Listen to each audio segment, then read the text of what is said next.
The old Africa has disappeared. Untouched jungles, huge herds of wild game, high adventure, the happy hunting grounds, those are just dreams of the past. Today there's a new Africa, modern and ambitious. The old Africa died amidst the massacres and devastations which we've filmed. But revolutions, even for the better, are seldom pretty. America was built over the bones of thousands of pioneers and revolutionary soldiers, hundreds of thousands of Indians, and millions of bison. The new Africa emerges over the graves of thousands of whites and Arabs, and millions of blacks, and over those bleak boneyards that once were the game reserves. What the camera sees, it films pitilessly, without sympathy, without taking sides. Judging is for you to do later. This film only says farewell to the old Africa and gives to the world the picture of its agony.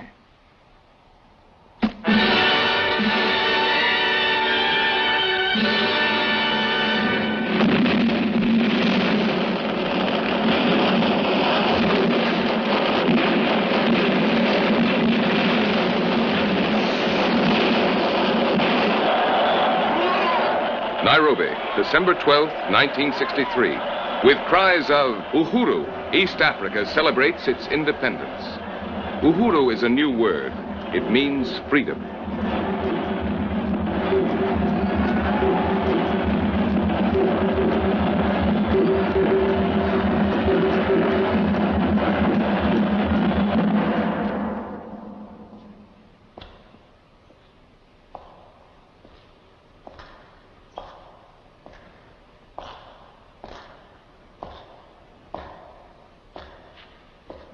The colonialist regiments withdraw, and the church accepts custody of these souvenirs of an embarrassing past.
Politics is new to Africa, too. A new problem for a new era.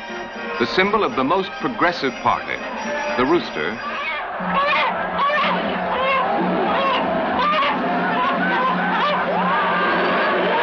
is plucked by the nationalists.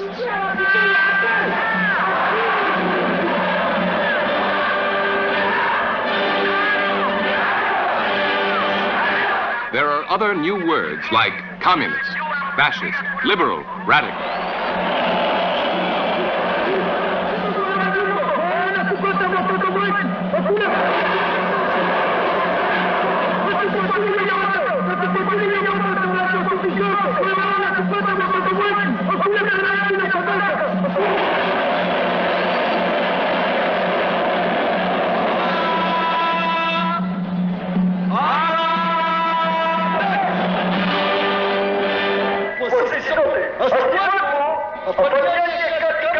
However, in the new spirit of Uhuru, everyone has the right to speak his own piece.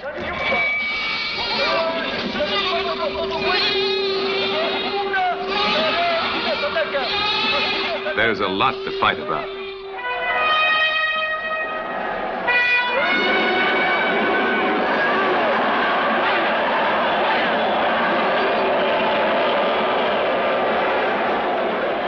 Yet everyone agrees with Jomo Kenyatta, accused of being the mastermind behind the Mau Mau, but beloved as the incarnation of Uhuru. I like the English, he once said, in England. The whites must go. Africa is for Africans. However, a few months later, he himself will be the one to uphold the rights of the white people who were courageous enough to remain in Kenya. He will become one of the best protectors they have.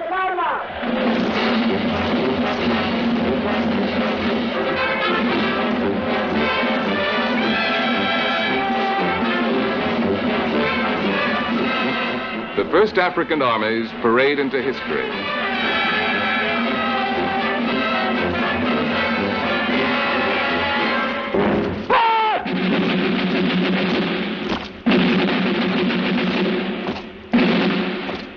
And the English regiments parade out.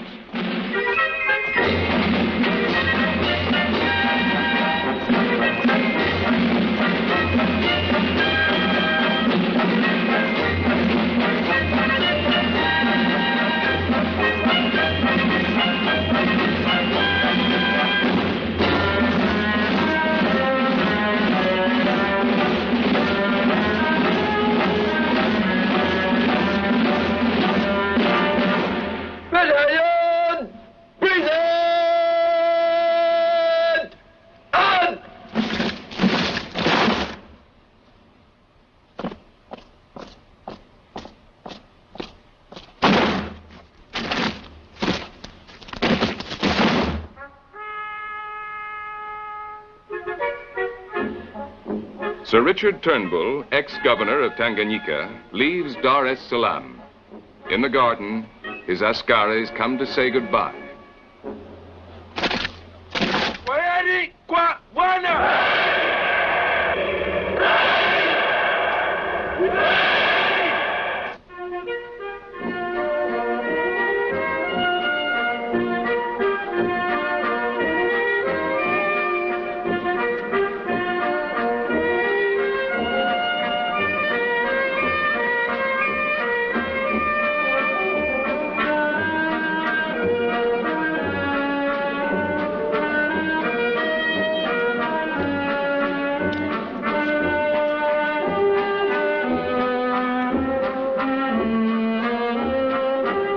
As the British leave, the gardens of Government House are open to black rulers for the first time. A new era, a great change. But somehow, in the little human ways, there's really little difference.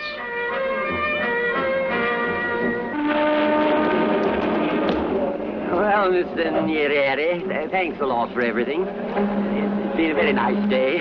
Well, very nice weather, I mean. Goodbye, Madam Nyerere. I hope to see you again.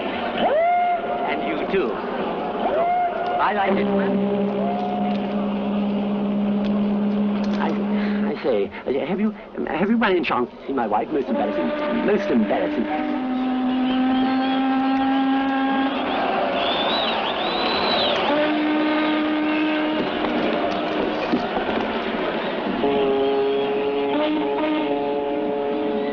Politely, with great ceremony, the last governor of the British Empire leaves Tanganyika. But the elegant cordiality reeks of strain. The guest has overstayed his welcome. Here, the screaming sirens and booming cannon are no more impressive than the irritating racket of toy guns. For years, Africa asked Europe to leave, but Europe refused. Then Europe called herself Africa's nursemaid. But Africa grew up too fast and too troublesome.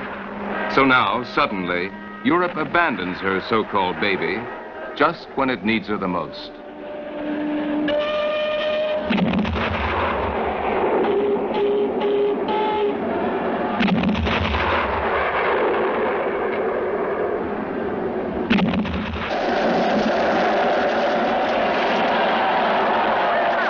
Now the Africans stage their party, a well-organized, spontaneous demonstration, well run by the police, against African countries still controlled by whites. Portuguese colonialist eggs go first. And South African beer.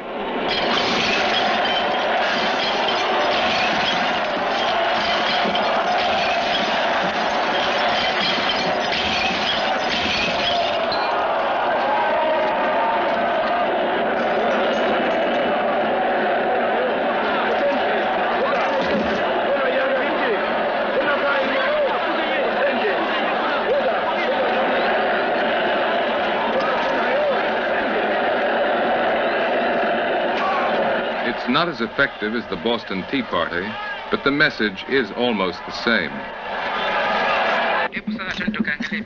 Africa's free, but still black. Whites made Africa ashamed to be black. Some call blacks the devil's creation. Now, to wipe away that shame, the new Africa creates its own racism, and the devil changes his color. These lessons are taught by government teachers. The white brain is smaller than the black brain. The white man knows this and is afraid. In America, blacks invented the biggest of all bonds, but they are still kept in big glass prisons, like slaves. Hannibal was the white man's master. He gave him the signs used for writing.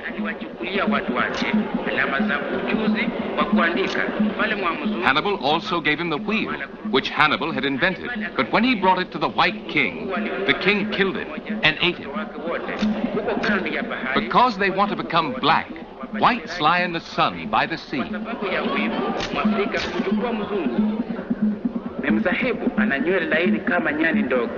The white woman is descended from the monkey, and her hair is as straight as a monkey's. The white woman has flabby breasts, so she hides them in white bags. But it's a hard lesson to learn. Here at a state-run beauty contest, even Miss Uhuru hides her breasts in white bags. Mr. Kenyatta, President of the Republic, who has graciously accepted to attend this ceremony, let us now proceed to the first historic election of Miss Uhuru of the sovereign state of Kenya. Would you mind waiting over there, please? And now the verdict of the jury. Miss Kula, Miss Uhuru, 1963.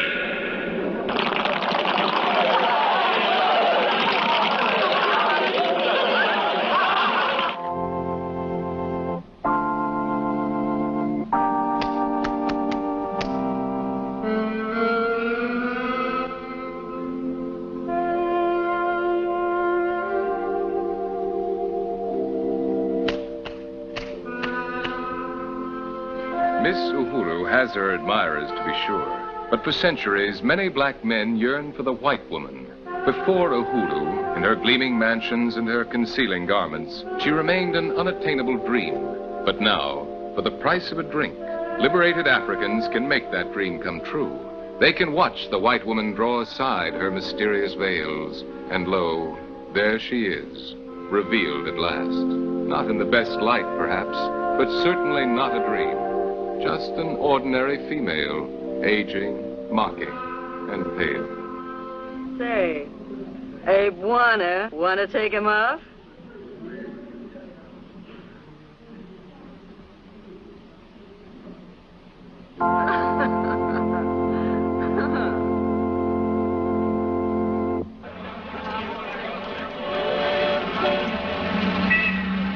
Seeing's believing, but if you've got more money, you can really turn the tables on the past. Top government officials get rich on the profits of Uhuru. Then, for their black babies, they hire white nursemaids.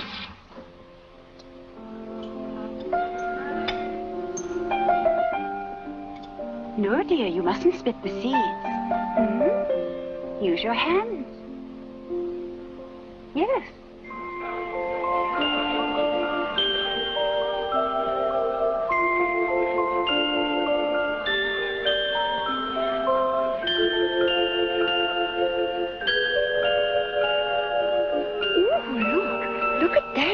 He's Santa Claus with a long white beard. Don't hurt him. Oh, Willie. Why? Pretty white darling.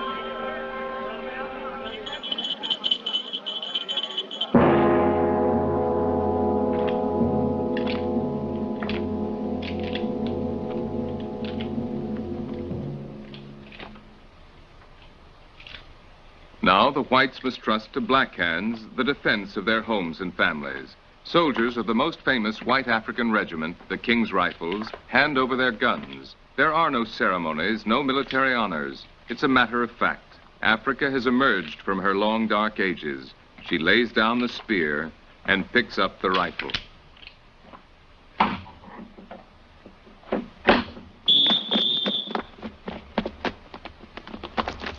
Africa picks up the whites' police clubs, too, and begins training a new force. In Kenya, it's urgently needed. The young nation's first independent elections have been scheduled, and excitement has reached a fever pitch.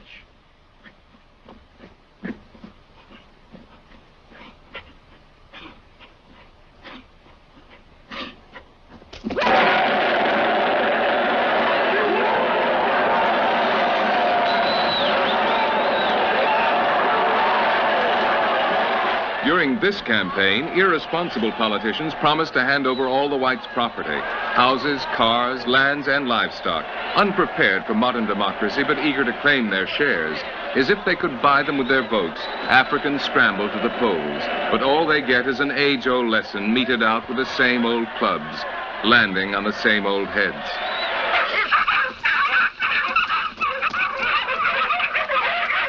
Uhuru comes late to the white highlands, where for over 60 years only whites were permitted to own land, where Kenya's richest farms lie. Here, settlers transform the rough African bush into a little piece of England.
The fox doesn't exist in Africa, but you can have a chunk of frozen fox flown in, tie it to the end of a string, and have it dragged around by a black houseboy. Together, they make a fine scent for the hounds.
The British wanted so much to fox hunt in Kenya that they even taught the natives to play the fox's part. But the fox is a wily prey, one which the hunter should never underestimate.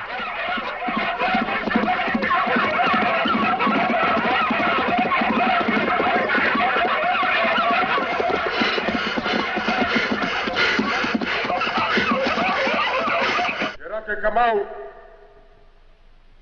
Rocket, come out! Rocket, come out!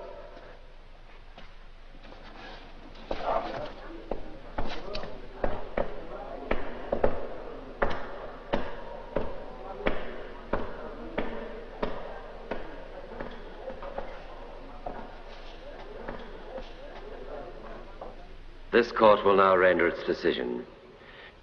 In Her Majesty's name, you are found guilty and sentenced to deportation to Maradal Jail to be imprisoned there for 40 years. That is all.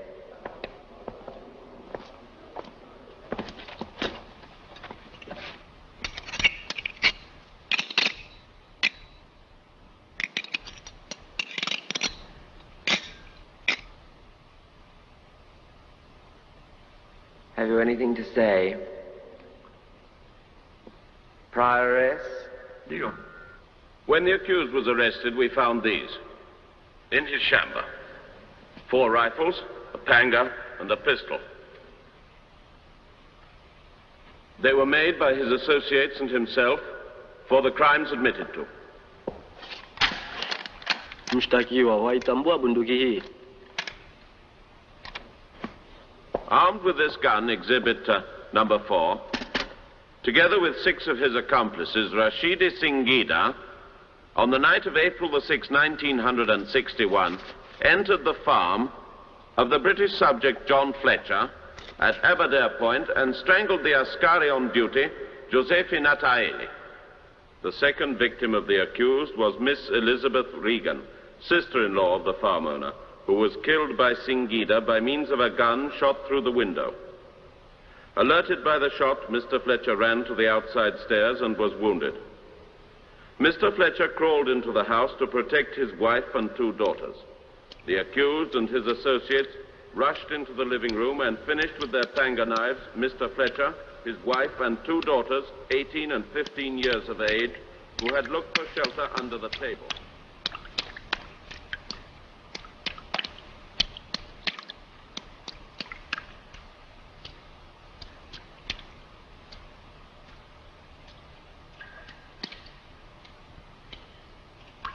The corpses of the 3 women were found without heads or limbs, while on Mr. Fletcher's body, a former naval officer, 72 panga blows were spotted. Do you confirm your confession to the police? Yeah. We take the liberty to point out to your lordship that the accused does not need an interpreter as he knows English. You are sentenced to forced labor for life.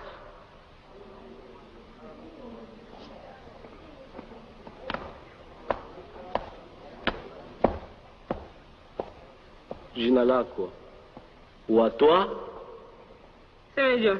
wakiri kwamba mwatiani kwa uuaji wa watoto 3 wa kizungu wa shamba la Bwana Fawcett. Hebu sikiliza mapato ya uchunguzi ya kesi. Tangu miaka 9 wewe ya. And I shall set forth the facts. For 9 years, you were the nanny of Memsa Fawcett's 3 children, Richard, aged 2, Mary, aged 4, and Victor, aged 9. You saw their births, watched over their games, ate and slept with them. On the night of February the 6th, you opened a window to let Kamata Narua and his gang into the house. Juana Fawcett was taken and butchered on the big green table. The mother and the children ran to the door. Kamata caught them at the door and cut them to pieces before your eyes. I sentence you to life imprisonment.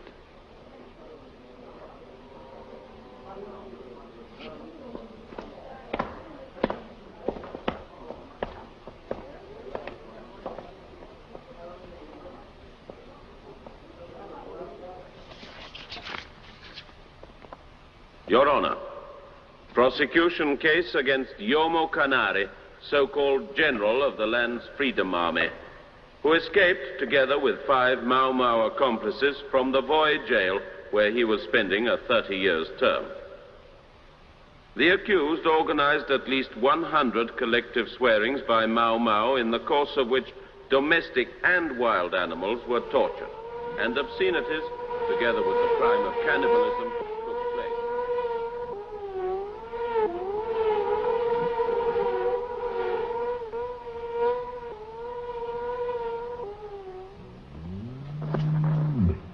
Besides, the accused is reported to be guilty of vandalism against the local breeders, inasmuch as they were forced to destroy more than 400 head of purebred cattle.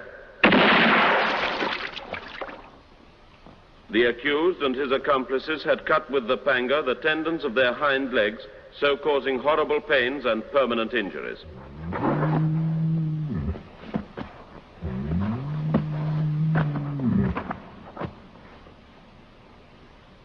Irrefutable evidence of the accused's guilt was supplied by one of the major victims of Cannery's vandalistic actions, Mr. Worstworth, who, with his son, followed the band's tracks for 72 days and 72 nights.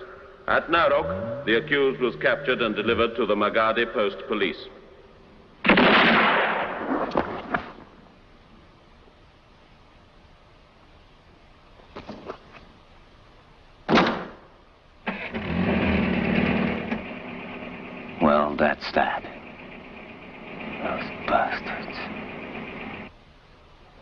I consequently ask that the accused be found guilty and sentenced to the maximum penalty provided for by the special law.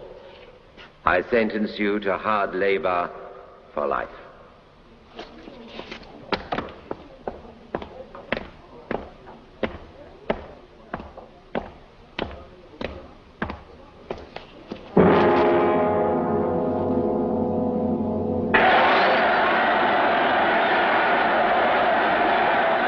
December 16th, 1964. General amnesty for all Mau Mau. Because their war against the British won Kenya's freedom, because they killed 85 whites and about 5,000 blacks, Kenyatta proclaims them national heroes.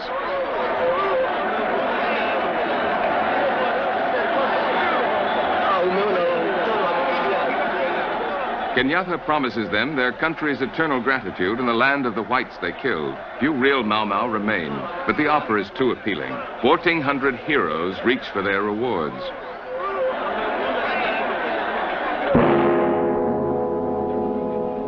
The whites' land trembles under their feet. Thousands prepare to leave. Real estate agency windows are papered with offers. If you don't catch the irony, the terms of sale seem absurd. 99 years to pay.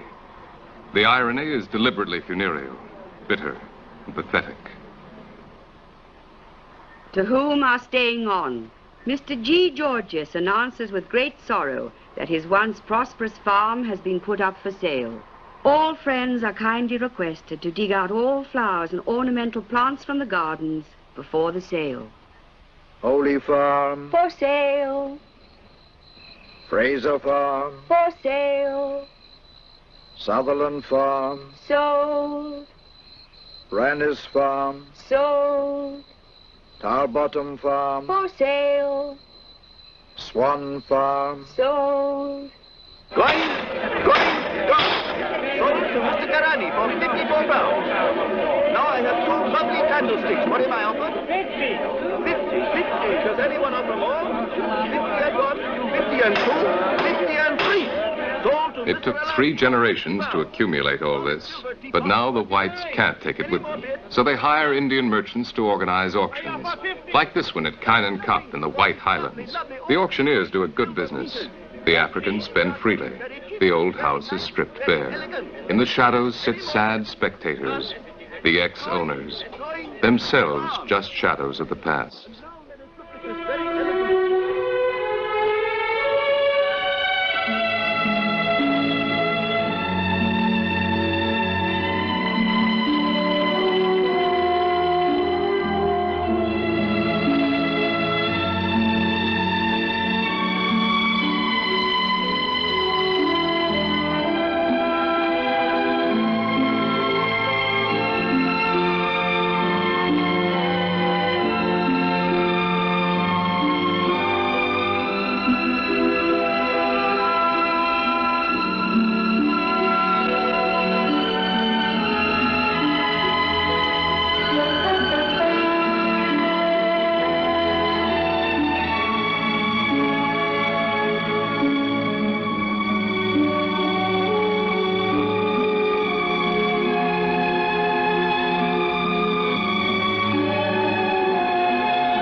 Empty and silent, the old farms await new masters.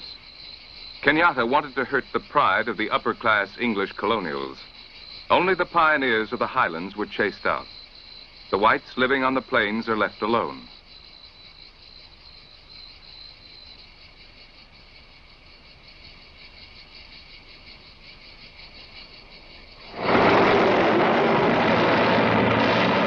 December 27, 1963, 2 weeks after independence, Kenya begins its agrarian reform.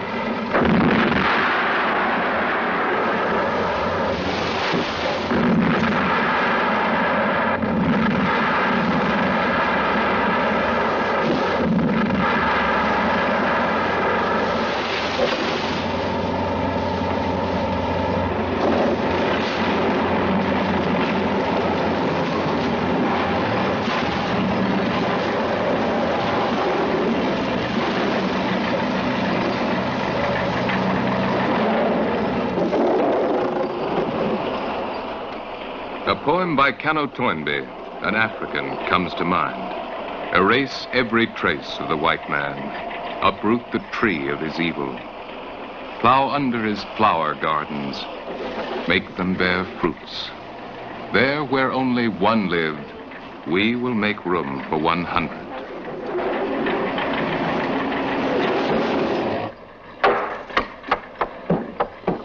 In Kenya, the highlands are a rare oasis of green. Under the British, they were a private white estate. From outside, the Africans admired it and desired it. Now they claim it. Before, when only 150 whites lived here, it was too much for too few. But now, 10,000 Africans want in. Now it's too little for too many.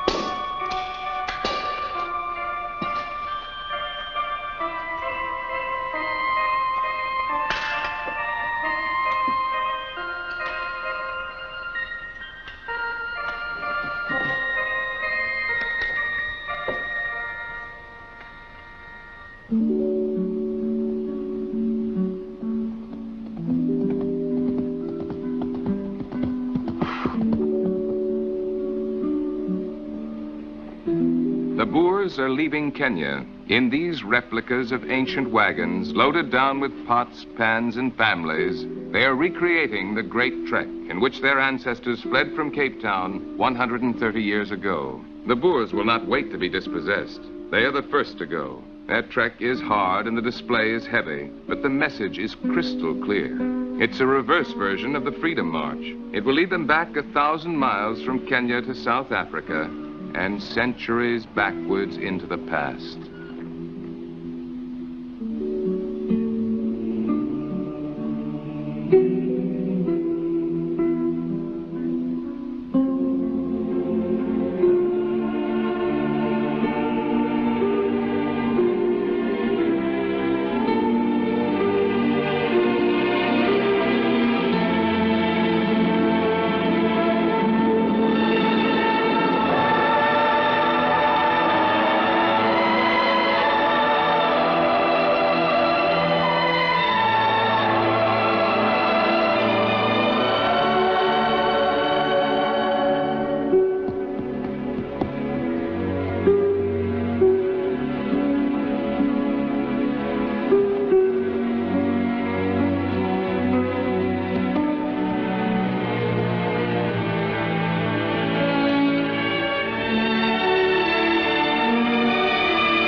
There's new license everywhere. The old laws are suspended, new ones not yet written. Now there's no one to protect the reserves from poachers and meat hunters, black and white.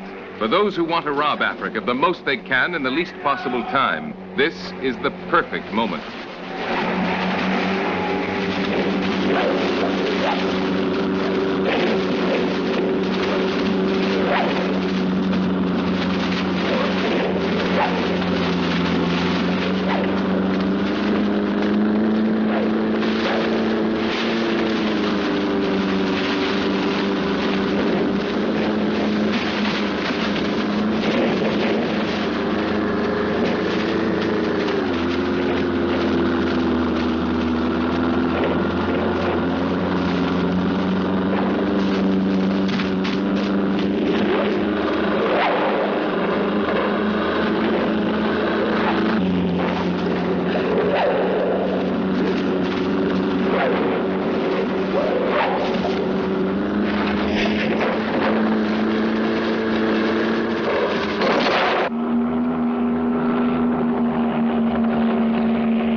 Today, Africa offers a dozen different types of safari. One, called the 15-minute safari, is just right for the harried businessman. A helicopter picks him up on the roof of his hotel, flies him above all that difficult, dirty forest, then carefully sets him down in a nice, safe place. While he rests, the copter finds an elephant and drives it toward him.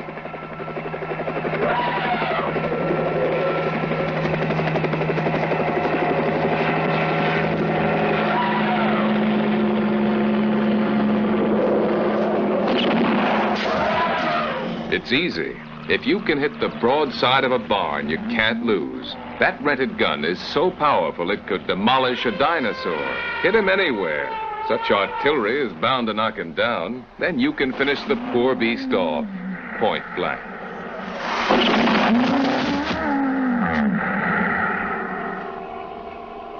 Two minutes for a snapshot of the moment of triumph. And in a few hours, the great hunter can be back at the office, bragging about his heroics.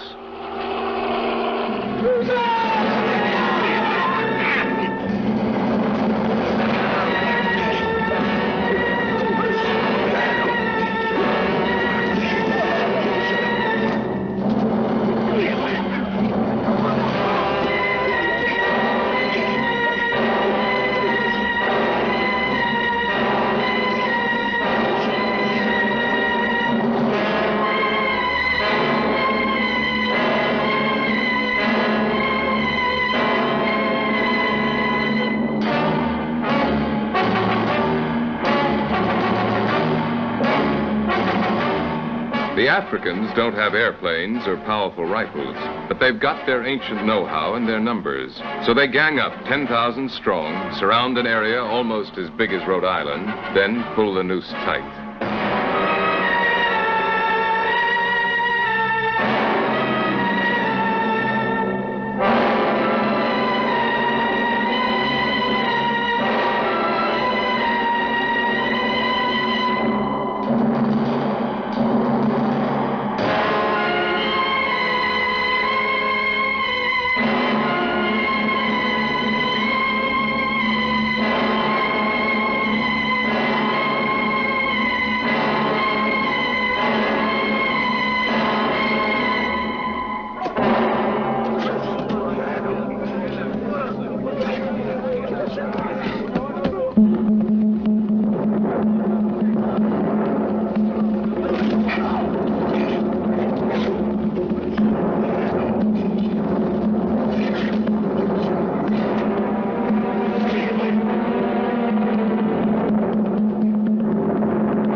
Phobia immigration, sector 13.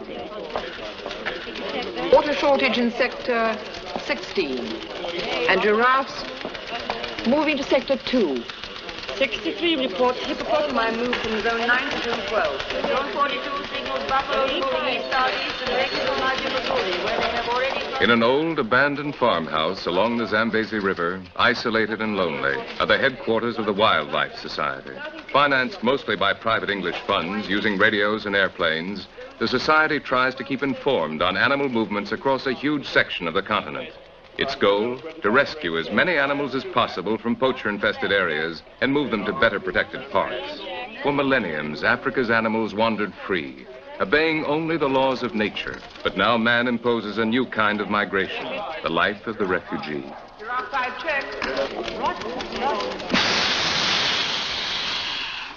This is Operation Crocodile, working in the mouth of the Ruuma River, which is crawling with poachers. To catch the crocs, harmless traps. Their positions, marked by balloons, are set out during low tide.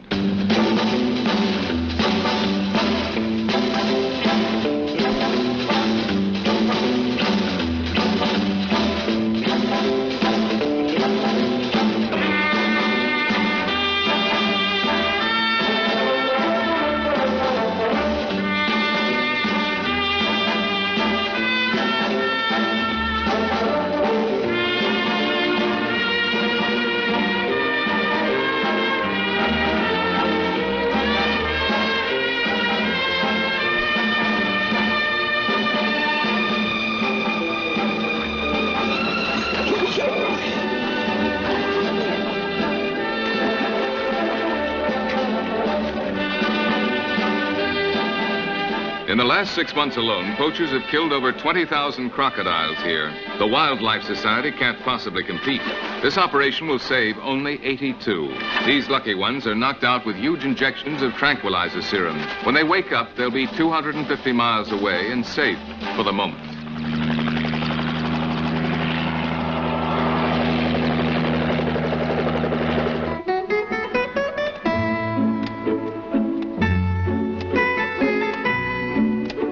The new Africa is populated with walking wounded, animals that poachers or hunters didn't quite finish off. So the Wildlife Society has taken on the role of the jungle's Red Cross. To treat a wounded elephant, veterinarians feed their patient pounds of tranquilizers and hope that will keep him cooperative. They make diagnoses, take temperatures, administer medicine, even maintain an animal blood bank. Hold that tail up, won't you? Where the hell has this damn thermometer gone to?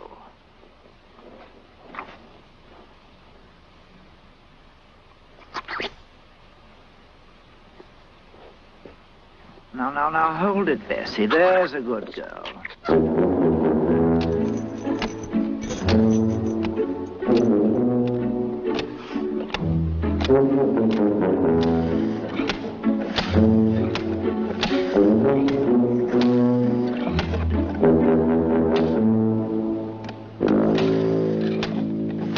The Game Scouts helicopter is flying over the Tana River region. Some of the men run into the bush for cover.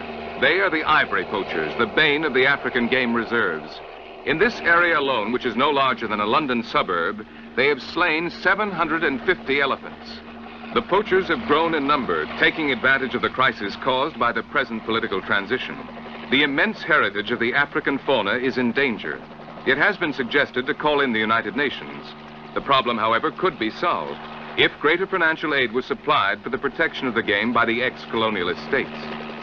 In the meanwhile, both black and white gamekeepers are doing the best they can to protect the countryside.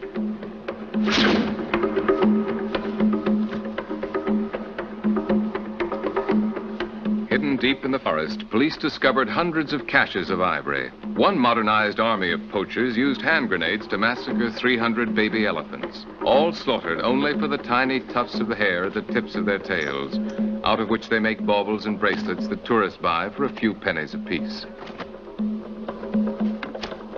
In less than a year, the police here collected 82 tons of poached ivory. If you consider that this is only 1/5 of the annual poacher's bag, you begin to understand the magnitude of the slaughters.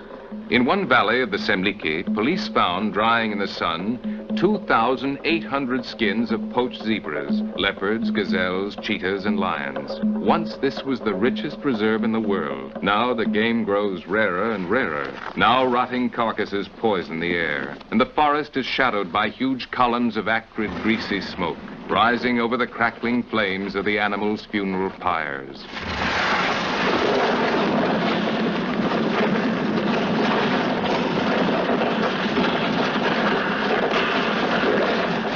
The Wildlife Society keeps on trying to protect a few of the living, trying to save some of the wounded, but it's a pathetic losing battle.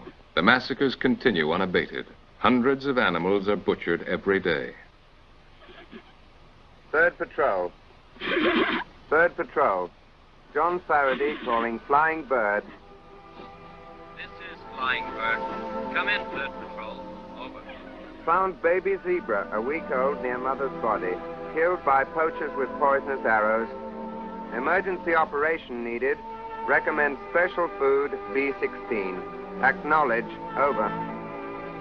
Okay, third patrol. Message received. We shall see to it.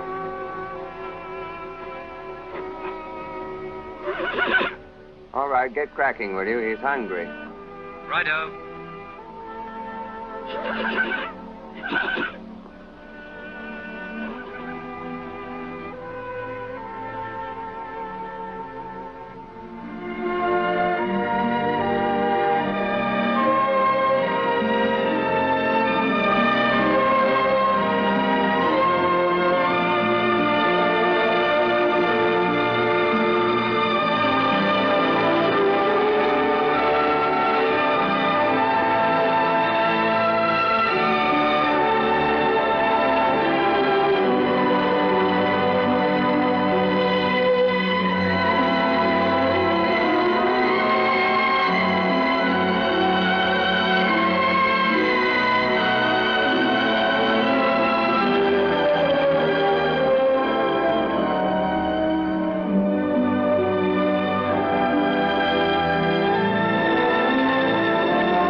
The Africa of Vasco da Gama and the great Portuguese explorers, the oldest white Africa south of the Sahara, awakens from a long sleep.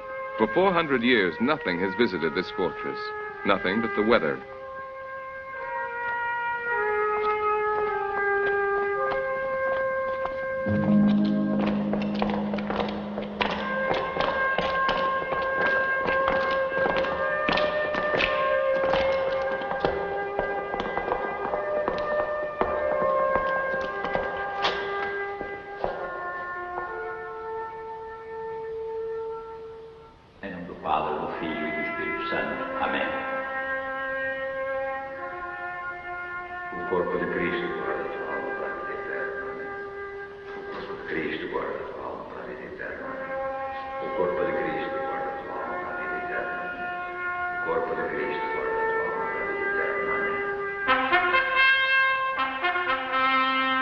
Once the Portuguese Empire stretched from India to the Americas, now all that remain of the glories of the past are crumbling stone ramparts, mute, rusting cannons, and 2 colonies in Africa. But Portugal is reluctant to give them up. They're all she has.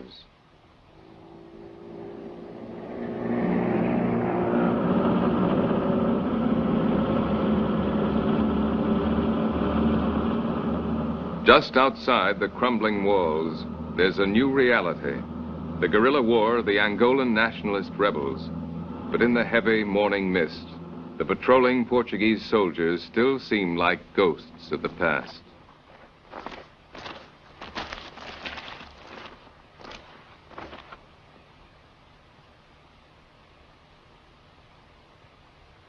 Whenever man is present, animals and birds hush their normal chatter, and the jungle falls silent. It's an unmistakable sign which the rebels know only too well. Now they avoid such pockets of silence. They know that the Portuguese patrols will be there waiting. But after much frustration, the Portuguese have devised a clever solution. Aves artificiais, 3, 2, 1, vamos.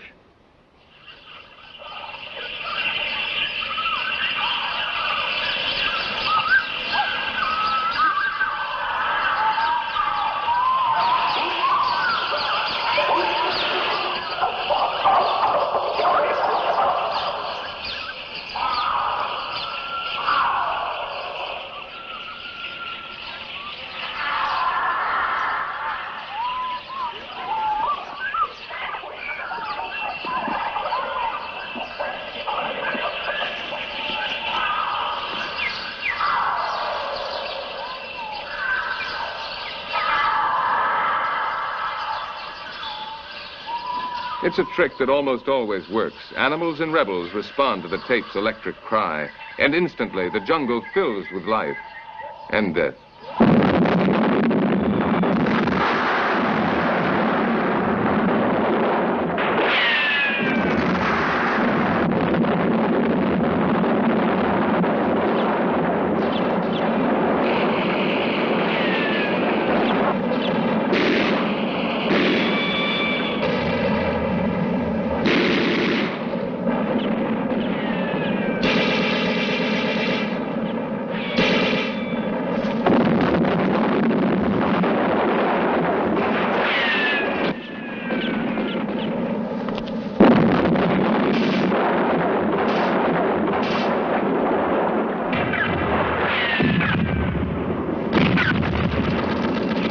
In Angola, the whites claim to ignore the colors of human skin. Aquí es Portugal, they said.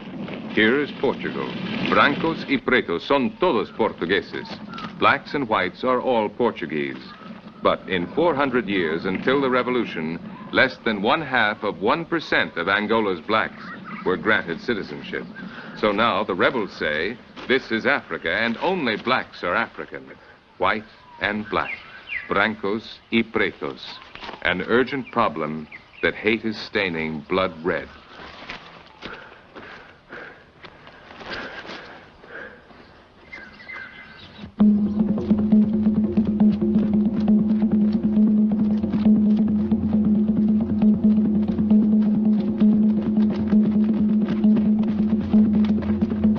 When modern elections ousted them from power because they're a small minority, the Watusi allied themselves with the Chinese communists, supposedly champions of the world's masses, and revolted against Rwanda's peaceful majority, the Bahutu. The revolution failed, and the Bahutu took a horrendous revenge. In the forest, gruesome evidence. 54 amputated Watusi hands.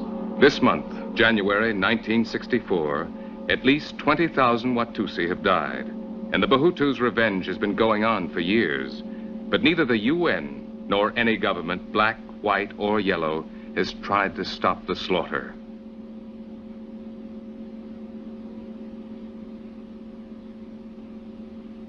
The Kagera River carries away thousands of corpses. These Bahutu river folk feel no pity for the Watusi, but for them the Kagera is the source of life. Their drinking water. They must keep it clean. They have worked like this for weeks. Weeks of ghoulish fishing, carried out with reluctant diligence, yielding a grotesque harvest.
10 days and 10 nights of exodus along the road to Uganda, the road to safety. When they ruled Rwanda, the Watusi were a rich and arrogant people, cruelly dominating the Bahutu. Now, owning only their cattle, the Watusi are poor refugees begging sanctuary. Landless, homeless, uncomprehending, a people who hardly exist.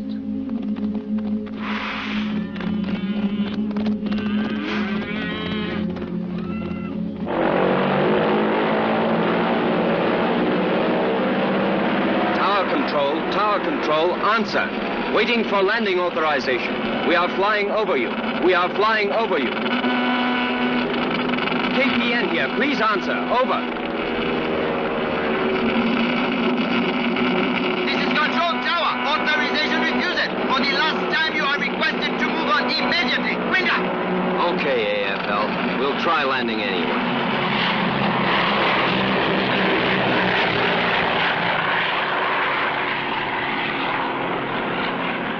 It sounds like they mean business, but despite the warnings, we're determined to land.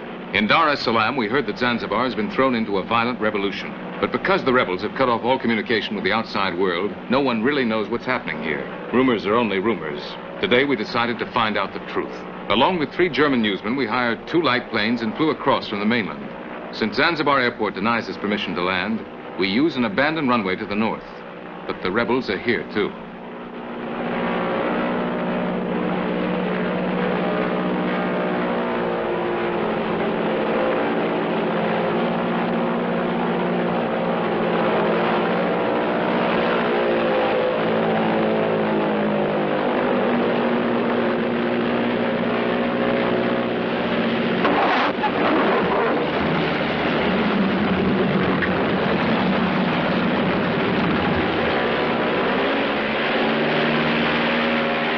The Germans seem to have landed safely, but as we touch down, we catch a glimpse of them being kicked along by the rebels.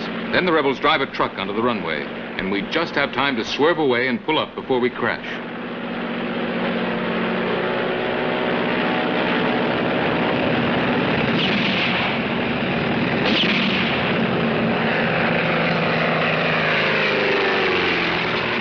The German's plane has been set on fire, but at least we know there's no one inside. They've all been taken prisoner. There's nothing we can do now. To land would be pointless. One more look, and we swing back to Dar es Salaam.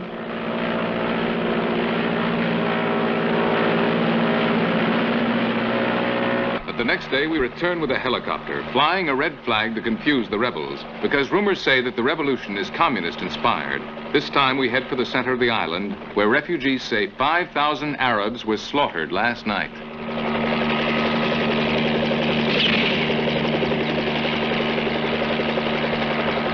On Sunday, 24 revolutionaries captured 850 guns and handed them out in the African slums. No one knew how to use them, but that didn't matter. It was open season on Arabs. Excited by propaganda which stirred up their ancient hatred for Arabs, the Africans turned their revolution into an uncontrolled, genocidal extermination.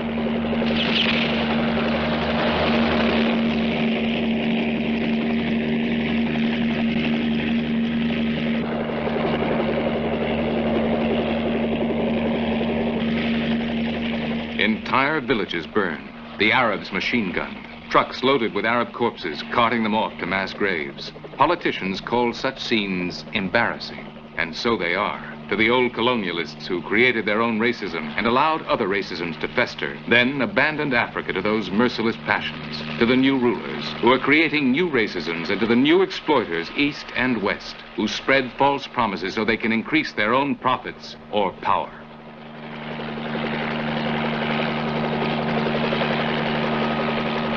The Arab leaders have escaped to the mainland with the Sultan. These are Zanzibar's poor Arabs. Thousands and thousands, petty shopkeepers and small landowners. Now, as always, the poor and the innocent will pay for the sins of their ancestors, who 150 years ago turned Zanzibar into the cruelest slave market the world ever saw, and for the crimes of their leaders, who tried to continue in modern times that ancient oppression. Wrapped in white robes, already more like ghosts than men, hundreds await their deaths in an impromptu grave.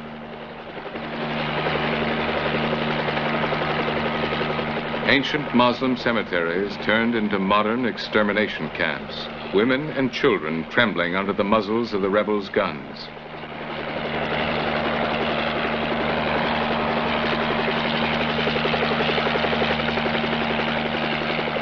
Huge mass graves dug deep, deep in the forest for concealment, already half full of Arab corpses.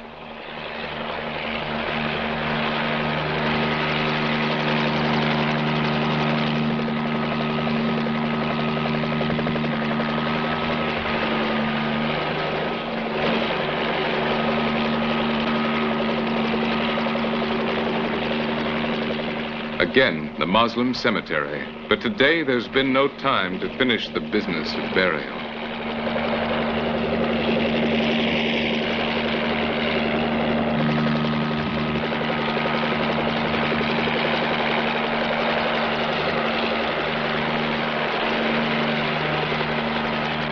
And one of the most pitiful scenes in history's brutal anthology of death.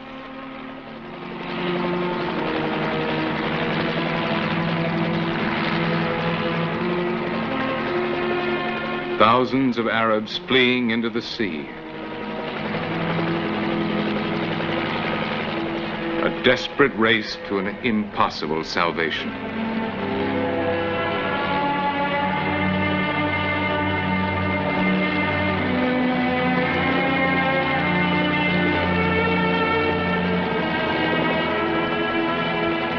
Then, the next day.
These were the great game reserves, huge sections of the continent transformed by the British into the world's most perfect natural sanctuaries. Here, the British game laws classified man as the most destructive of animals. Here, except for man, all the animals were sacred. Man could tiptoe along the boundaries, but he could not put 1 foot inside. Even then, dedicated wardens watched his every move and demanded absolute silence.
This is the old Africa. This must have been the way it was millenniums ago, when man had not yet been created, when apes were the only creatures to walk on two legs. The same ancient silence, the sovereign harmony, the perfect, undisturbed divine balance, the natural paradise. This must have been the way it was in the Garden of Eden, just before man was thrown out.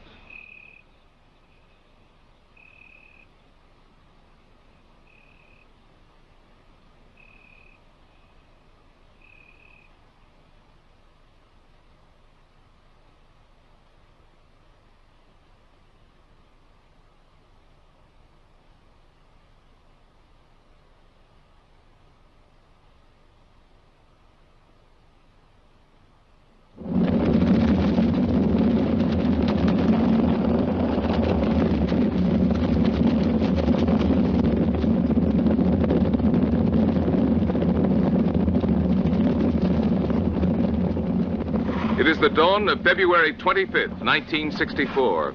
The national parks, which up to now have been inviolate, are profaned. It has been decided that there is no longer any place in the new economy for these immense, unproductive territories. Now the new African governments put the parks to use. The game wardens, both black and white, have no choice but to comply with governmental orders and to organize the details of Operation Cropping, also known as the animal harvests. Here in Uganda, as of today, on every Friday, Operation Cropping will stock the local butcher shops with fresh meat. Now, in those sanctuaries where once it was sacrilegious even to whisper, rifles shatter the ancient silence.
I want to get that one.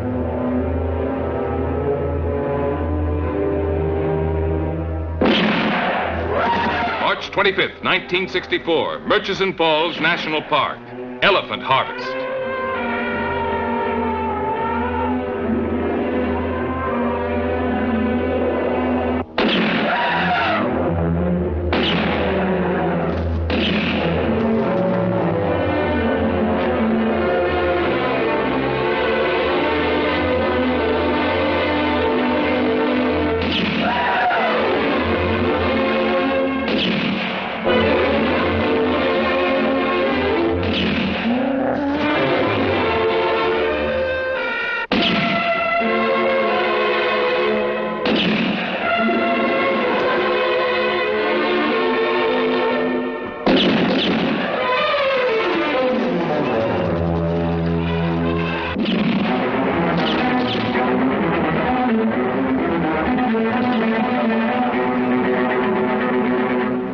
April 3rd, 1964, Queen Elizabeth National Park, hippopotamus harvest.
160. That's the total of today's harvest on the Hippopotamus Ranch. Local butchers buy them all for about $40 apiece. The number to be harvested is determined by two factors. Africa, which is starving for protein, must be fed, and the market prices must be kept stable. The number slaughtered is exact: 100, 500, 1,000, but not one more or less. Once the quota is filled, silence returns, and the other animals stay alive for another week, yawning lazily in the same waters where until yesterday nobody shot at them with anything except a tourist camera. The harvesting itself is child's play. Just blast away. The herds are so thick and so trusting that you're bound to hit something. Babies, tough old males, pregnant mothers. They all bring a good price. And there are plenty more where these came from, at least for a while.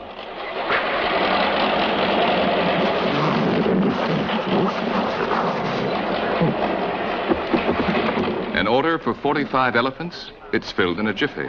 Once, these monsters were Africa's most ferocious beasts. But now, used to the safety of the old sanctuaries, they can be led like lambs to the slaughter. That's true both for those terrible tuskers suffering from tooth trouble and for the legendary pregnant females. The truth is that today in Africa, as in the rest of the modern world, there's only one hungry, ferocious beast: man.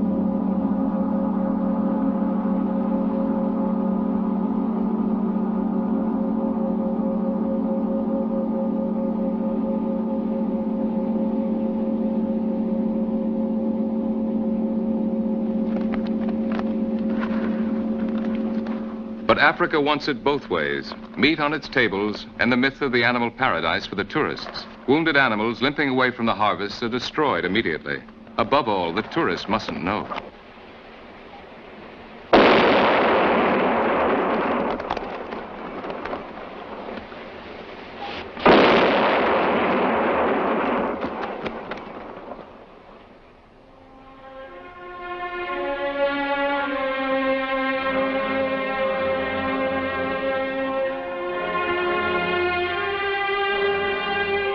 But since even most tourists don't get to Africa, we'd like to offer our own snapshot of the famous animal sanctuaries.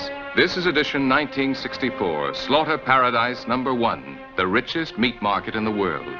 Don't worry, down there in the water, a few hippos are still left for next Friday.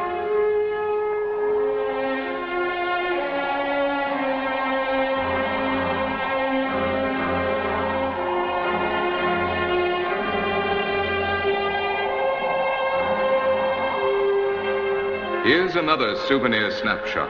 This one's a must for the latest, most up-to-date brochure for a trip through the animal paradise. That inviolate sanctuary of our planet's disappearing wildlife. That sacred shrine of nature where even whispering was forbidden. Because today your trip can be a lot more jolly. You can shout, scream, curse, and romp around to your heart's content. You won't disturb anyone. Man, the most destructive of animals, has already passed this way. You can follow his trail for miles and miles, right across the heart of Africa, an endless panorama of desolation and death.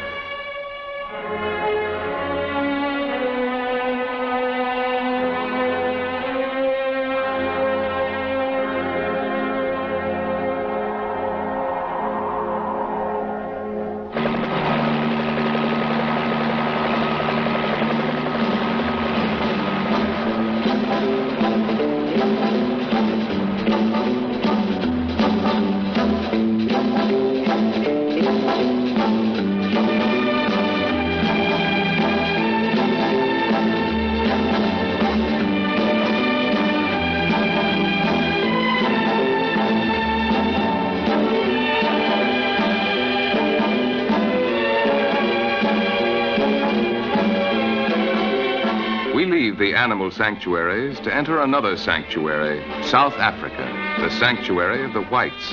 The break seems sharp and clean. Here, order and luxury. Back there, turmoil and hunger. South Africa's whites claim that the break is absolute. To the cry of Africa for the Africans, the whites respond, this isn't Africa. And the change is so abrupt, the country so prosperous, that this could almost seem true.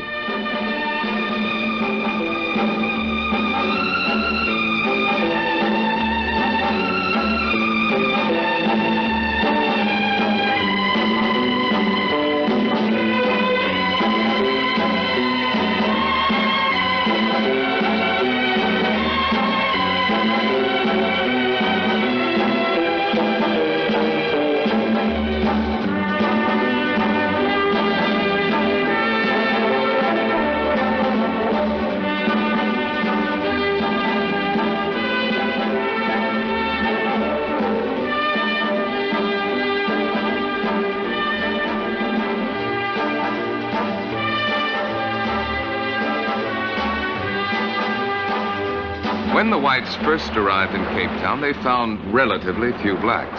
Now the blacks outnumber them 4-1. Now the blacks say, this is Africa, their Africa, which the whites have taken from them, which they want back.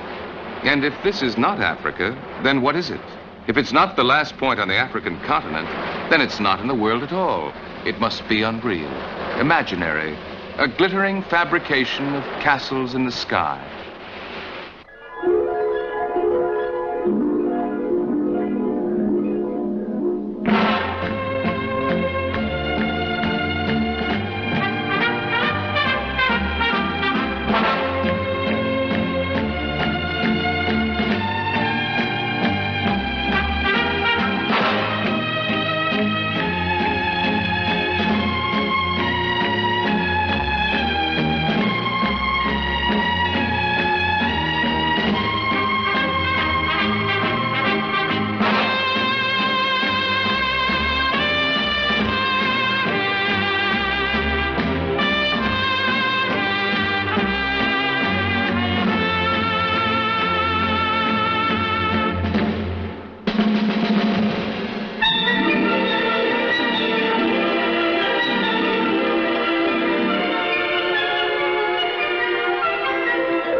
tribal dances and heavy breasts offered to the glory of nature now exists only in legend and on film. Here they're shooting a sequence on the Zulus, the fierce warrior tribe that once almost took South Africa from the Boers.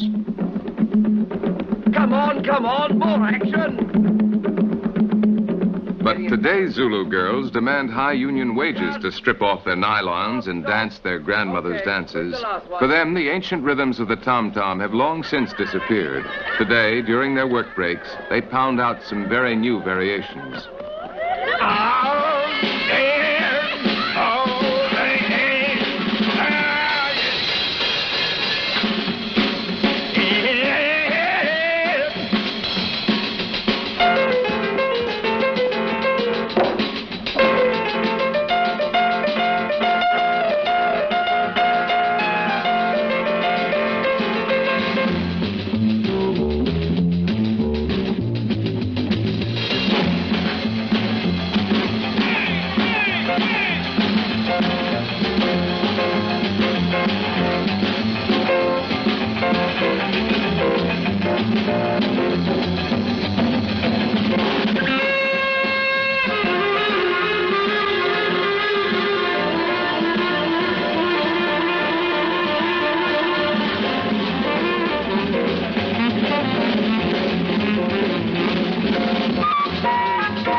The African female has learned to be a modern woman. In the past, when she walked nude, she was bought and sold like cattle. That past she knows works against her. Now she will be wooed and courted, wondered at and sought out. Now she hides herself, not from shame, but from strategy. Bare she was fair game. Covered she's a mystery.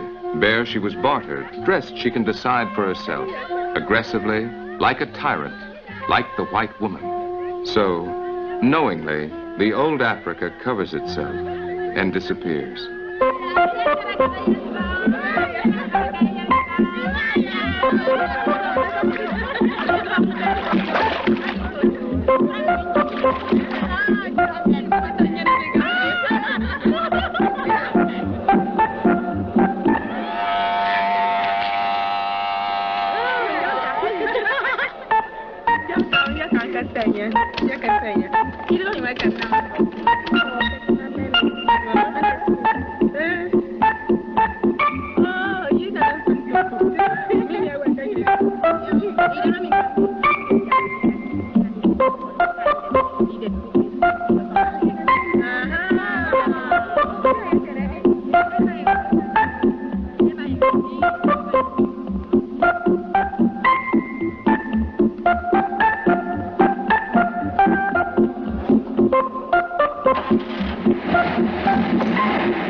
Some of the new governments not only encourage modern modesty, they impose it. Enthusiasm everywhere often leads to excess. We in Europe have witnessed worse things. In the Sudan, that great organ of the modern world, the Legion of Decency, distributes thousands of pairs of underpants, all the same size, to the wild tribes. These warriors, once so ferocious, now receive them meekly. Meekly they agree to care for their drawers, with all the respect due government property.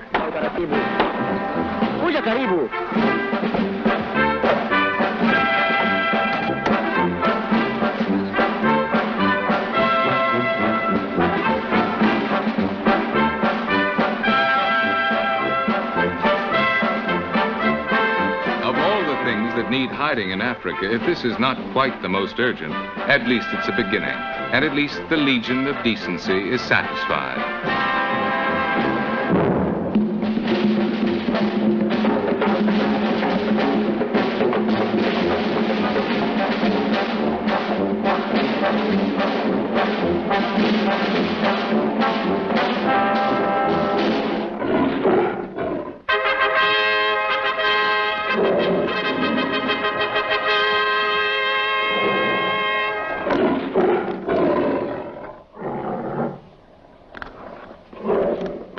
Never before has a warrior slipped on shorts. Never before has a lion climbed a tree. The fact is, times have changed. In the new Africa, the old kings are in disgrace. Take the ex-king of beasts. Today, his roar doesn't frighten anyone. While other animals flee from poachers and hunters, the ex-aristocrat, ex-terror of the jungle, climbs trees to catch lizards. Poor king of the forest.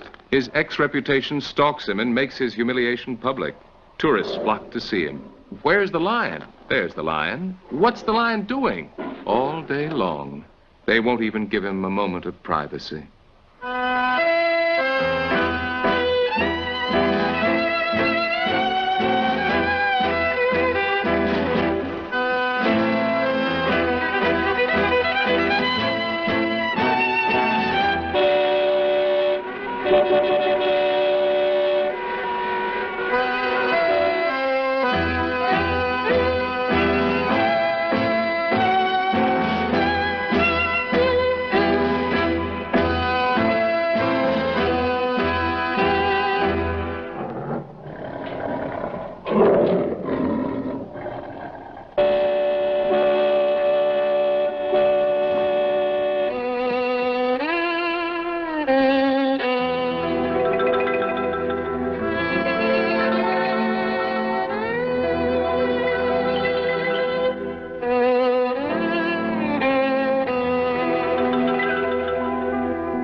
Encouraged by his natural laziness, the lion has given up hunting.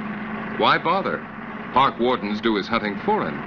Not only that, they deliver the meat right to his doorstep, in places easily accessible to tourists, and far away from such unpicturesque truths as the Friday harvests.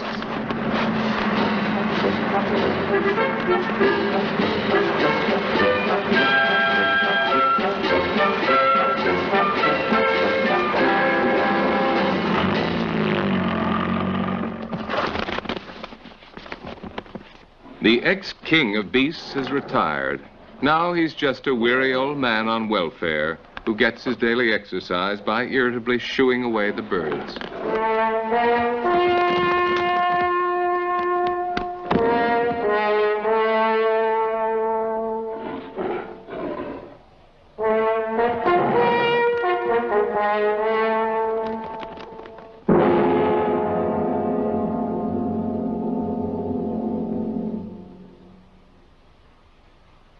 Dar es Salaam, January 1964. Another revolt has exploded, this time in Tanganyika. What began as a minor army protest over wages has turned into race war. Just as in Zanzibar, the ancient African hatred of Arabs has broken loose. Muslim blood flows freely everywhere, but especially in Bagamoyo, the port where long ago the Arabs used to round up the slaves before loading them onto slave ships. Already the mortuaries are full, and the cadavers overflow into the sun. Patiently, the vultures wait for the inspection to finish, so that they can begin their own.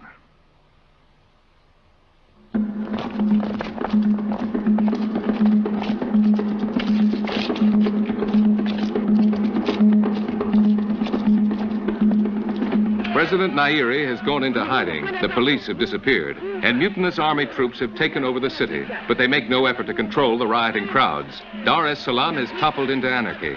For us, it is almost suicidal to travel through the streets. We are chased away, threatened and insulted. We try to reach the Arab quarter, but everywhere, crowds hide from our cameras the bloody evidence of the massacre.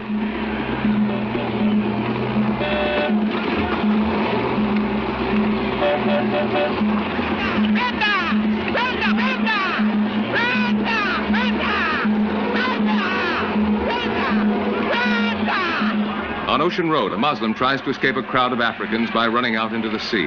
When the crowd overtakes him, he is drowned. The Africans feel that the Arabs now exploit them as pitilessly as the whites used to. Because of this, they demolish Arab shops and houses.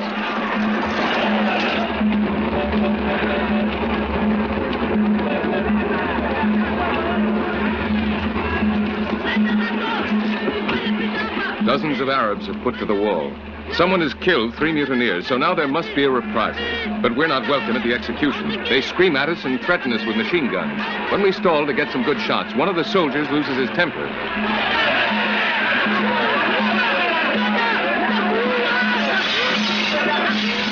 One of us is cut by the flying glass, but there's no question of treatment.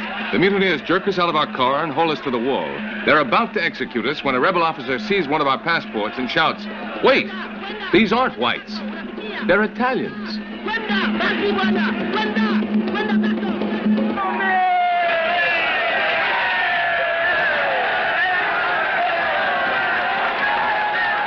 Leopoldville, June 26, 1964.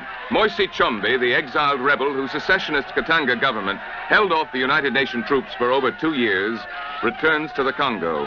Almost as much of the country is controlled by communist-supported rebels as by the Western-supported government. But Tshombe boasts that he can clean up the mess in just 3 months. Now he's no longer a villain. Now he's the Congo's savior. But mass enthusiasm is short-lived in these parts. In a few months, Tshombe will again be defined as the enemy of his country and sent into exile.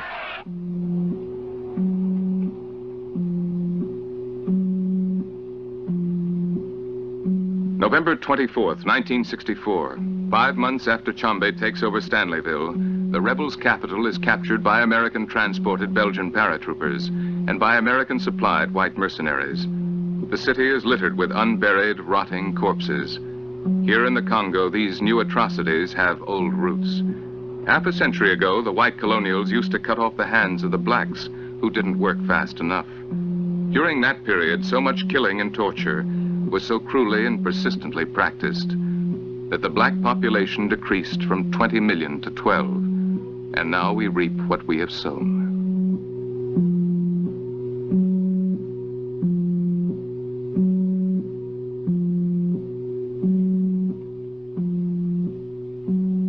The rebels' leaders told them that their arrows were more powerful than guns, that they were protected by a magic spell that turned bullets to water.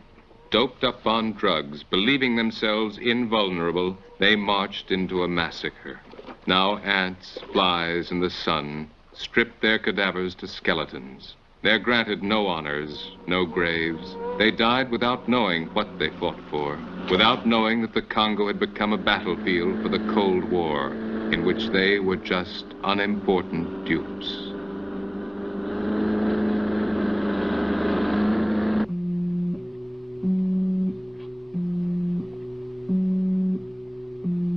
Guns at ready, Belgian paras and white mercenaries forced rebel prisoners to carry out this grisly cleanup. The rebels in Stanleyville killed 74 whites, trapped 80 children in their schoolhouse and burned them to death, and raped 4 white nurses. 12,000 black enemies of the revolution were tortured, killed, and often eaten.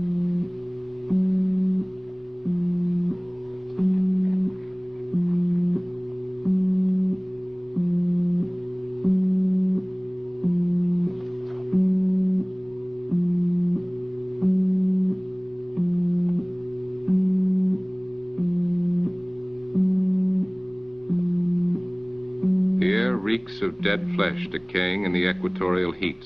9 nuns, 7 missionaries, and 4 white children were tied together with wire and shot in the mouths. Many of the whites' bodies had been slashed open at the stomachs so that the rebels could eat the liver.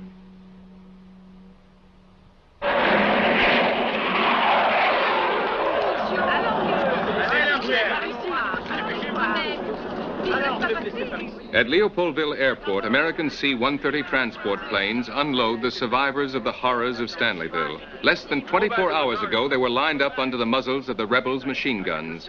Then, 320 Belgian paratroopers floated down out of the sky, burst into the city, and put 7,000 rebels to flight. The rescue took only 10 minutes, but 74 whites are missing at roll call. The wounded were pulled out from under a pile of corpses that included the Americans Carlson and Rhine. 5 of these wounded, among them a raped woman, died later at Leopoldville Hospital. They wouldn't even have made it to the hospital, nor would the 1,000 other rescued whites have made it out of Stanleyville had it not been for the American planes. But without the American planes, neither would the Belgian paras have hooked up with the white mercenaries and captured Stanleyville for the Western-supported Congo government. 2 days later, knowing this and disregarding the mission of mercy, the Organization of African States accused the USA of unlawful interference in internal Congolese affairs. Pull them out of here!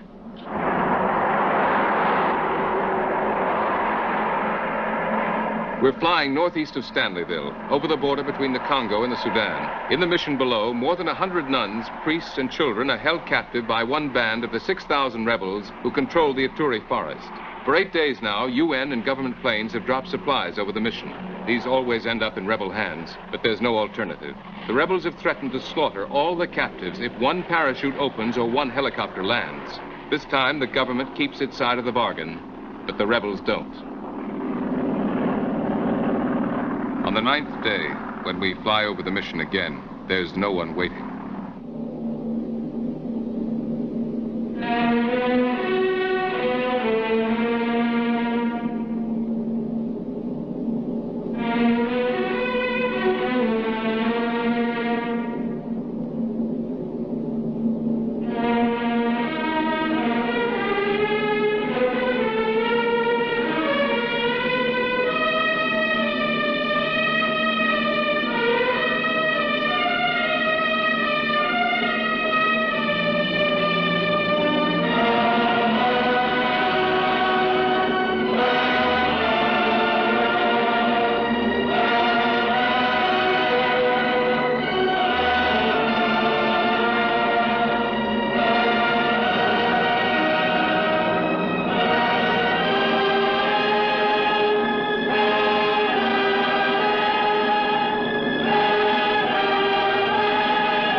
We met them one by one, the reasons why Chombe is so cocksure that he can clean up the Congo mess. His white mercenaries. They're the world's last soldiers of fortune, outdated relics of the past. They're outcasts from the modern world, which expelled them, or from which they fled, on the lam from an infamous past, pursuing a restless present, a burnt-out adventure, a dead fate.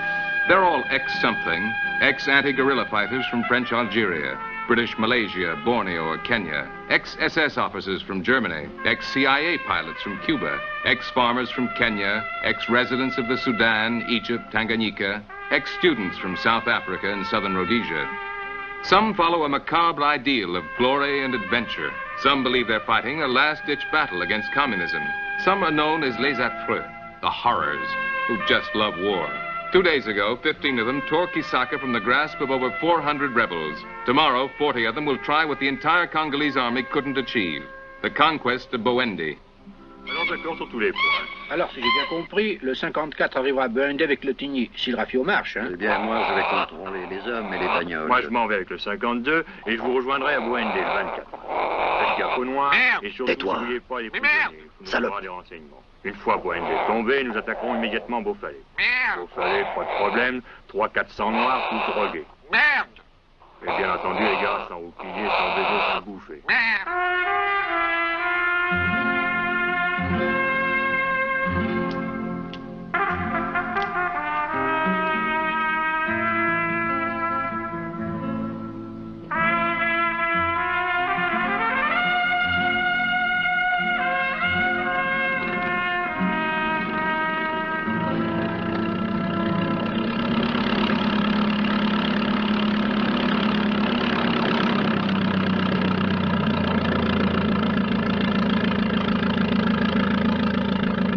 The attack on Buendi will use air power. Air power means these two 20-year-old American T-6s, rickety antiques held together by chewing gum and string. Their pilots are Tom O'Keefe and Somerset Wilson, ex-Rhodesians whose families were murdered by the Angolan rebels.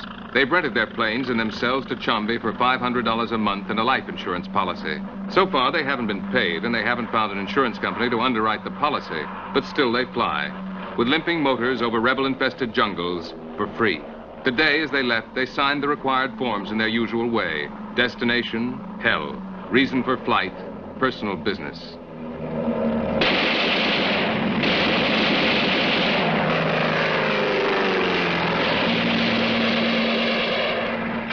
October 22nd, 1964. The attack on Buendi. Hey! Off the trucks and take cover! Off the trucks and take cover!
Hold your bar! All right, hold it!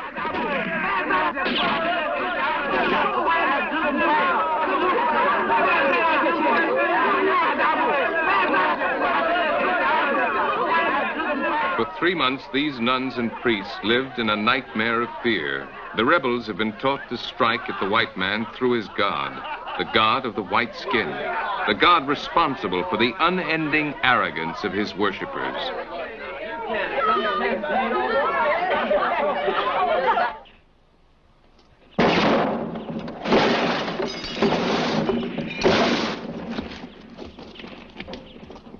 Right against the wall. Hands up there. Over here. Oh, goodness. Right, let's see him. What are you, my lady?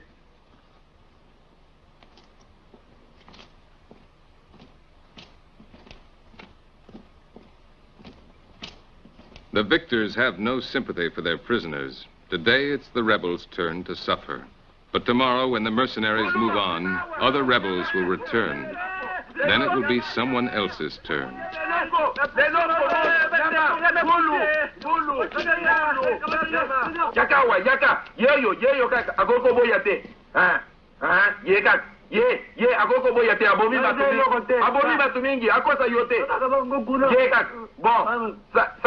Allez, bongisa mutu na yo. Bongisa mutu. Boma ye kaka. Ye mutu mabe abomi bato mingi. Ye kaka. Ye. Doke, kota. Esili lelo. Okoya lelo. It's an endless cycle, a dance of death that's lasted 5 years. It's worse now because the Cold War has moved in. Black against white, east against west, black against black. No one ever wins. No one finally loses. Except the dead. Under the swarming ants and flies and the pitiless sun, they rot together, black and white, with absolute biological equality.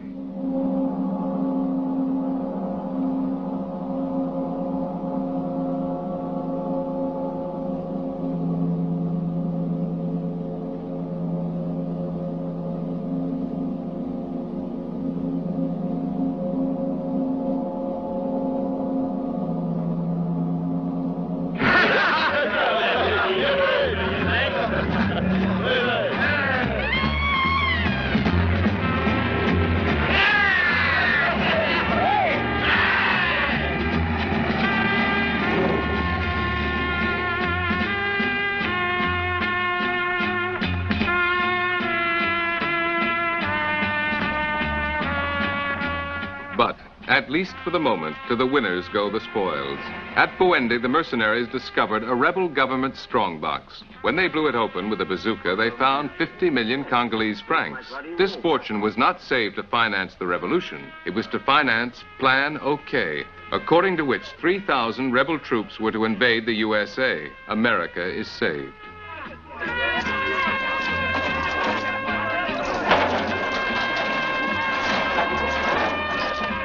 The mercenaries take the folding money and the Congolese soldiers get the small change.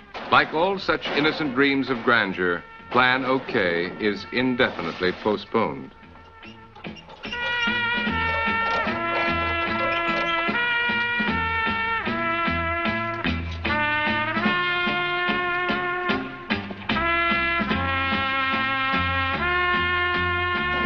Meanwhile, in reality, the soldiers get drunk over a victory as worthless as their plunder. Guests at a banquet where they get only the crumbs. For centuries, the Congo has been starving for bread. But today, these soldiers are rich in everything that's worthless. Formal tails for a black-tie dinner. Sun hats for a white man's safari. They can't take it with them, and they can't sell it. But at least they can dream. The right to plunder is granted for 24 hours. Time ran out 10 minutes ago. But how come if you could loot 10 minutes ago, you can't now? Down! A good Congolese soldier fighting for his country will never figure it out. Thieving bastard! Ah! Call yourself a policeman, eh? You're worse than the others. Hey! Hey! Halt there! He'll never figure out why the whites make such a fuss to find out who ate this fellow's liver.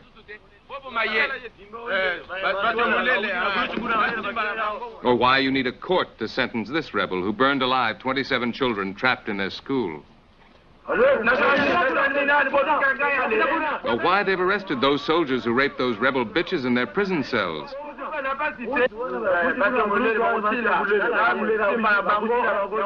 Or why you need so many men and so many rifles to kill one little, unarmed rebel.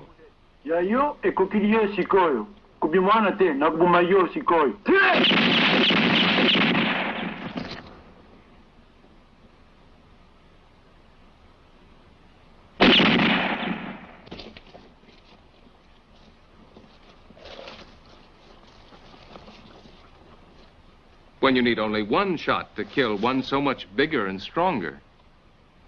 Okay, take him out of here, put him against the wall and shoot him.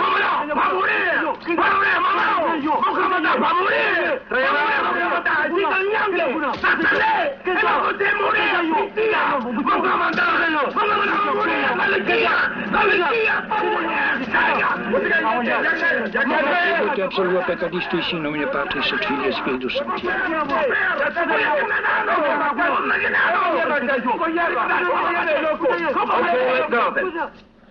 Commandant.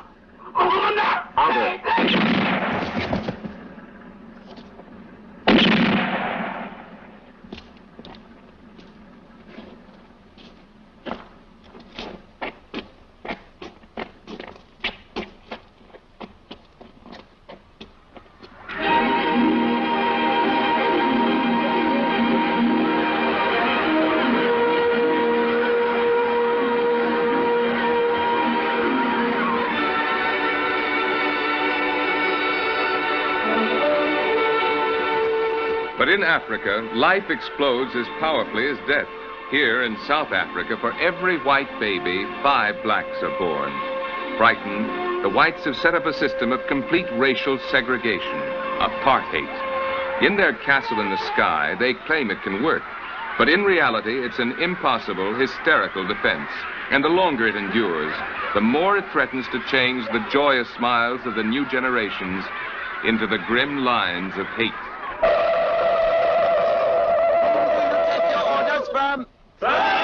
Who is the boss? You are! Now bend down and take the thing lying at your feet.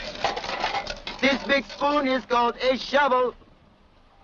It is your friend, which will give you bread, beer, and many wives.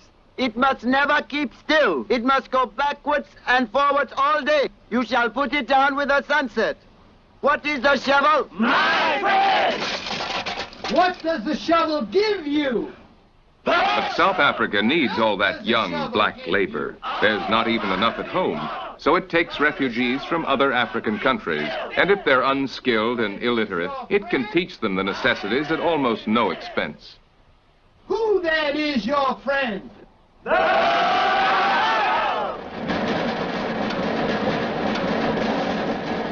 More than a third of the world's diamonds come out of this earth. In South Africa, the white man is rich in diamonds, but poor in foresight. This wealth, which he could now share with his black-skinned citizens, could be taken from him tomorrow. 50% of the whites are against the continuation of the present racist policy. Many others hesitate, fearing the same fate that befell Sudan, Algeria, Egypt, Congo, or Zanzibar.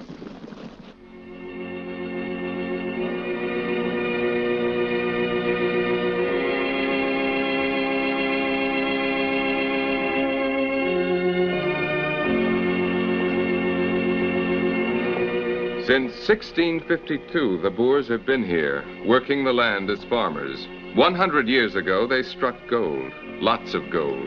Now South Africa produces more gold than any other country in the world. The whites claim that this gold is theirs.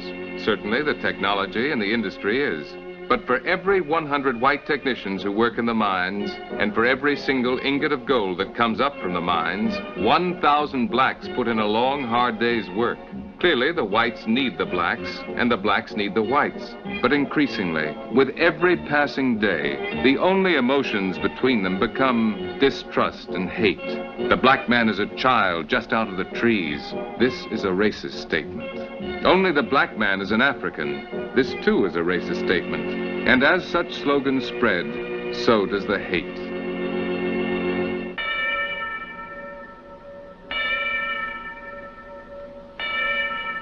And so Johannesburg, the city of gold, becomes a segregated prison.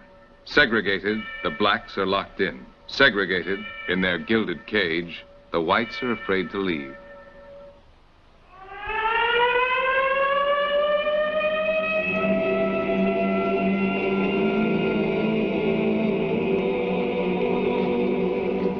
When the mines were opened, the Bantus flocked down out of the mountains in search of work.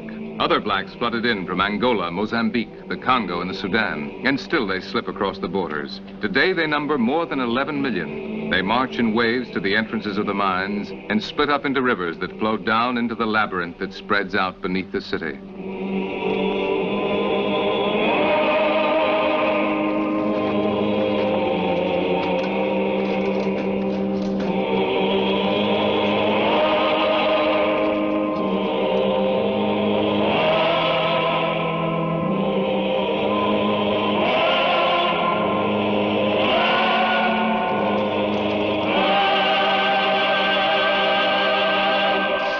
The great vein of gold lies directly under Johannesburg, and the rock that separates blacks from whites is riddled with holes, like a great Swiss cheese. Like Christians in the catacombs, the miners slip from tunnel to tunnel, eating deeper and deeper into the city's foundations. The vaults tremble, and the miners run for cover. But above, though each explosion shakes the city, no one moves. For years now, no one has even noticed.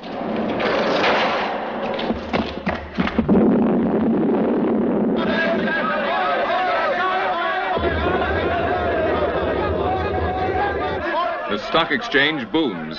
Senator Kennedy tours South Africa to plead against apartheid. But new orders for mining shares are cabled in from New York. South Africa is expelled from the Commonwealth, but London buys more shares every day. The communists offer black revolutionaries their open support. But on March 10th, Moscow bought 2 million carats of diamonds. And on May 12th, Peking ordered 50 tons of gold. Meanwhile, like the chart of the rising stock prices, the miners' course moves ever upwards. The clamor of the exchange grows shriller and more excited, but the crust separating the two worlds grows ever thinner and begins to crumble.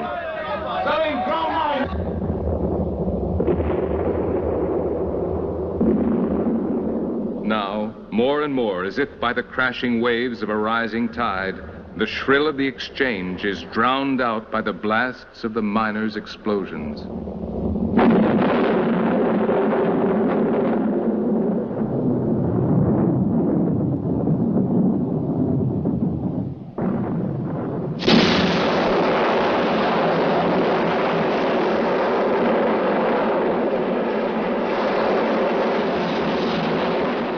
At the end of the Ice Age, a warm ocean current broke off a giant ice floe from the southern ice cap and bore a little colony of penguins here to the Cape of Good Hope.